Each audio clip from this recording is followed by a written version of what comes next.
Hey everybody, Pastor Steven Anderson here from Faithful Word Baptist Church in Phoenix, Arizona. So in Matthew chapter 1, verse 18, it says, "Now the birth of Jesus Christ was on this wise, when as his mother Mary was espoused to Joseph, before they came together, she was found with child of the Holy Ghost."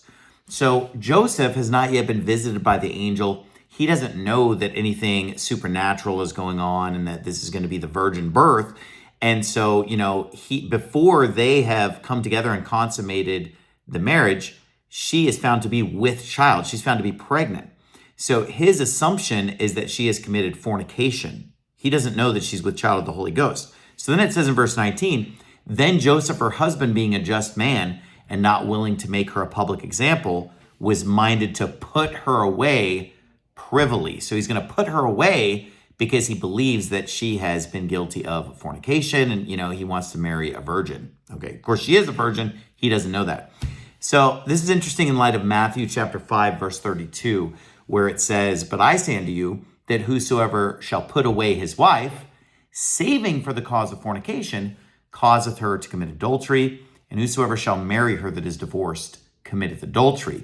So this exception here where it says, well, if you put away your wife for any other cause than fornication, okay, this is exactly what we just saw play out a couple chapters earlier in chapter 1. Joseph is putting away his wife because he thinks that she committed fornication. Notice it doesn't say adultery. And a lot of people will misquote this and misapply this and say, oh, well, you can put away your wife for adultery. That's not what it says. It says for fornication. Fornication is what a woman does before she's married. If she does it after she's married, it's called adultery, okay? And so here's the thing about that is that, this goes all the way back to Deuteronomy where it talks about, marrying a woman and then you go in unto her and you find her not to be a virgin, and then you're upset and whatever. That's the idea. And, Deuteronomy 22, Deuteronomy 24, etc. And so what we would call this in our modern day, in 2025 America, we wouldn't even call this divorce. We would call this like an annulment, an annulment when just right away you back out because of something like this. And so, don't get mixed up on Matthew 5:32 thinking that fornication is talking about adultery, because those are two different things. They're two different things in English. They're two different things in Greek.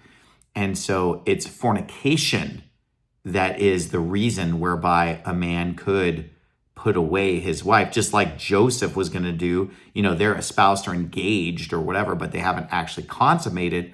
Well, the Bible's talking about that situation. God bless you. Have a great day.